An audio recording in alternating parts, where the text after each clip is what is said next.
4 hours now, this guy has been bouncing between blackjack tables, betting $3,000 per hand. He's blind drunk, but he doesn't stop winning. And he would get drunk, and sometimes he would get way too drunk. And so far, he's $86,000 in profit. Everyone in the casino is watching. They're cheering him on, and he's loving every second of it. The pit boss, however, is not happy. Tell the dealer to shuffle up and send a woman over to distract him. They've got a serious problem on their hands, but they can't backroom an innocent drunk in front of all of these onlookers. He's just won another $3,000. He's playing a dangerous game. If he carries on, the consequences will be fatal. But who is this guy, and how is he winning so much? At just 34 years old, a vice president of the Pacific Stock Exchange is delusioned and fed up. On the surface, he appears to be living the dream. With a lucrative salary of $50,000 a year, he's in the top 1% of American earners. You see, in 1969, it's big money, and the average house price is around $25,000. He's well connected, driven, and intensely intelligent. With an IQ in the 160s, he entered Yale at 16 and followed up with a Harvard MBA. Numbers are his passion. For years, he's been following the rules. Study, get married, have a family, work hard, and pay lots of taxes. Lots and lots of taxes. But beneath the polished exterior, he's actually quite rebellious. He knows he's living a life that's been scripted by others. He's looking for something new, something better, a different path away from the suffocating confines of corporate 9-to-5 life. By chance, he stumbles across a book about blackjack written by a math professor. You can see our video about the professor linked in the description. The book fascinates him, and for a very good reason. You see, it outlines a math-based strategy that allows the player to beat the casino and stack the odds in their favour. At the time, many are sceptical, but to our corporate misfit, it immediately makes sense. It claims that by counting cards that have been played, the player can use math to win. The book is called Beat the Dealer. Could it be the change he's looking for? Potentially, it could give him the life that he really craves. And of course, a massive payday. Between a busy corporate life and a young family, our man, Ken, starts to practice his skills. At first, it's purely an intellectual thing. He likes the numbers game and doesn't intend to play for real money. However, he's deeply unhappy with his model life, and his skills are growing. When a friend invites him to a private poker game where he meets another card counter by the name of Al Francesco, everything changes. The pair hit it off in a big way almost instantly, and when Francesco reveals he plays as part of a team, Ken wants in. And it doesn't stop there. He starts to obsess over card counting. He's fully committed, and while it massively increases his chances of success, it creates drama in his personal life. Ken's wife can barely take it. Following an intense period, he does something out of character. He walks out of their suburban San Francisco home, leaving his entire family behind. He's left them for a new family. A family with 7 members. A family that are crazy about cards. The rules on the team are simple. No showboating, no risk taking, no boozing, and no drugs. The whole purpose of their setup is to take as much money away from the casino without creating fuss or engaging in risky business. There's a lot more going on here than just counting cards, because Ken needs to learn how the casinos operate too. They don't like savvy players, and they'll do anything to stop them. Breaking the team's rules will put everyone at risk. Before Ken can play in the casino for real money, he has to learn how to perform under pressure. Initially, he's not up to scratch, but several of the team members agree. This guy is exactly what they're looking for. He has an impressive mathematical history and an intense intellect that burns bright when talking about beating the casino. Card counting is about understanding which cards are left within a deck. By remembering which cards have already been revealed and assigning a score to them, counters are able to gauge the probability of the next hand. The casino dealer has to hit on any total up to 16. If they exceed 21, they go bust, and counters want that to happen. So if lower cards are left in the deck, it's not ideal for the player. On the flip side, it's good if the remaining cards have higher values, because the dealer is more likely to bust, meaning that they will win. Simply put, if high cards remain, then the player should bet big, and if low cards remain, they should bet smaller. But the only problem is, adjusting stakes a lot and then winning consistently raises suspicion amongst casino staff. And this is where the team's betting strategy comes into play. With the team bringing Ken into the fold, they launch their effort into an intense training schedule. He's getting the fast track to casino success.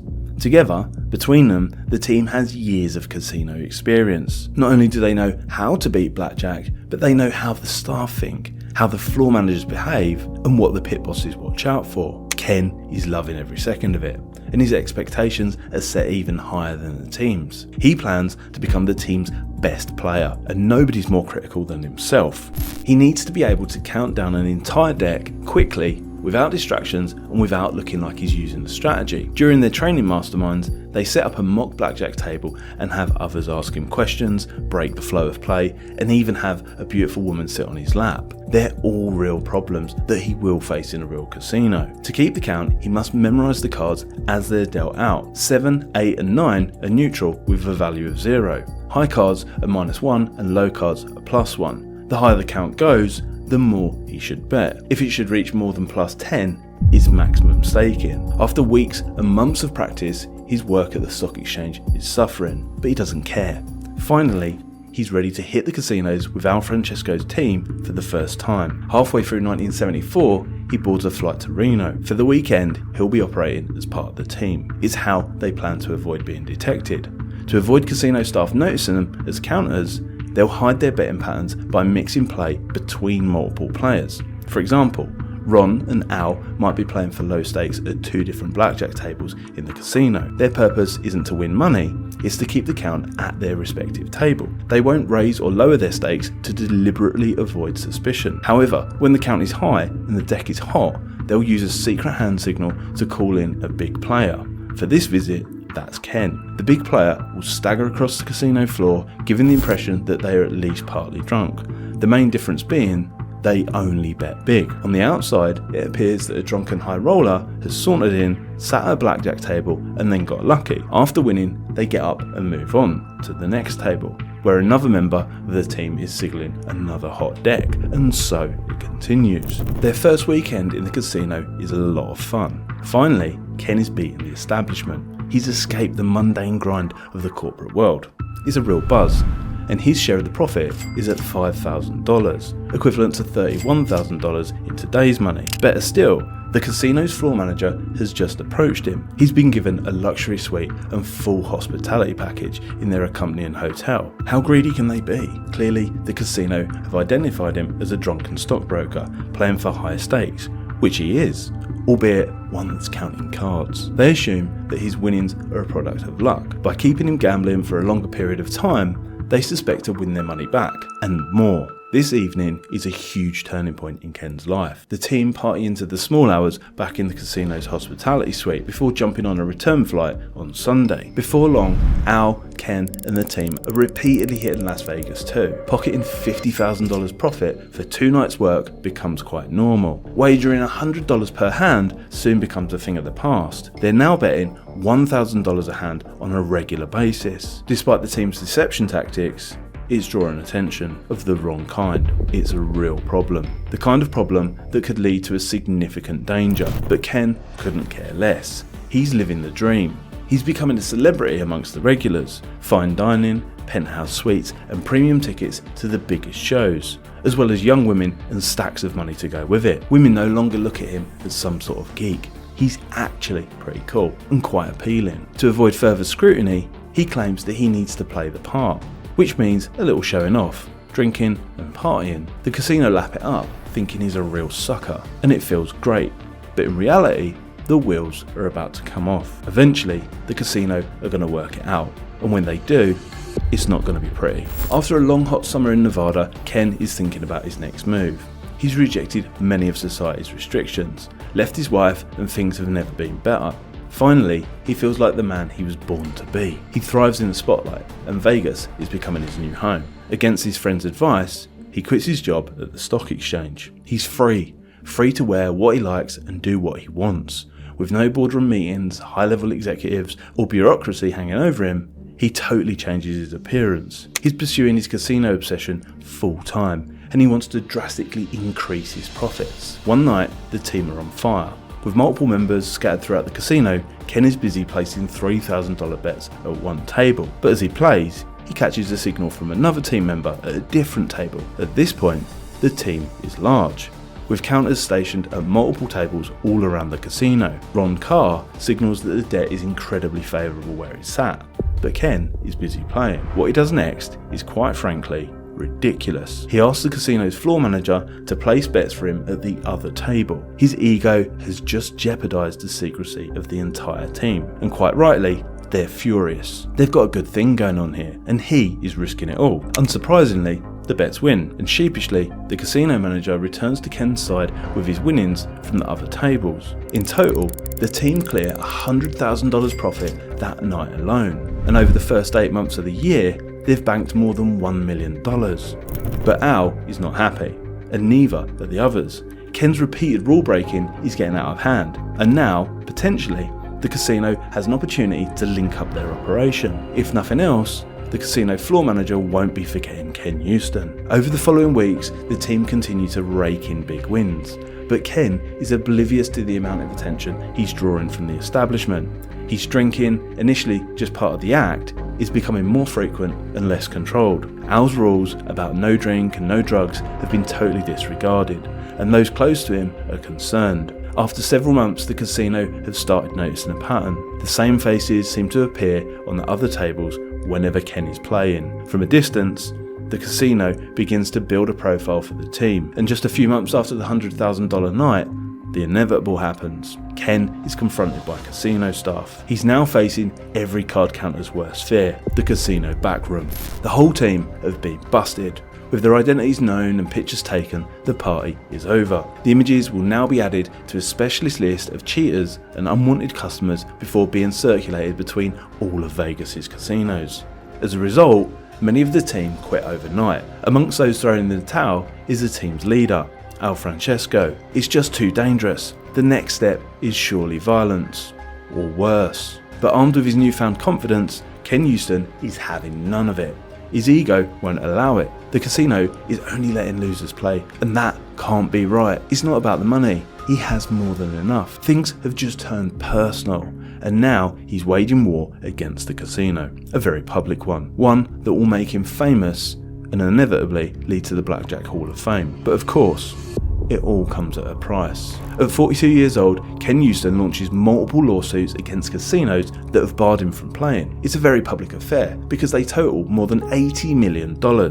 It's a bold move. Newspapers all over the states begin to report on it, and suddenly, he is the big name in blackjack. The casinos, however, aren't happy. This is a terrible look for them. Casinos all over America respond by not letting him play, but he's determined, and he's seen this done before, so he starts his own blackjack team. He already has a bunch of players in mind, and the bankroll to get things started. With Harvard MBA under his belt and years of experience, it doesn't take long for things to take shape. He recruits Darryl Purpose, an ambitious youngster keen to learn, and others follow. To Ken, this is just another numbers puzzle to solve. The biggest issue will be overcoming the early burn rate that is inevitable. A new team with new players is bound to make mistakes and lose a little at first. It doesn't matter though, because in the mid to long term, probability and math are on his side. But there's one problem. The enforcers that run the casino security couldn't care less, and perhaps Ken has underestimated them, or what they might do. Filled with anticipation and nerves, the new team hit the casino floor, and the casino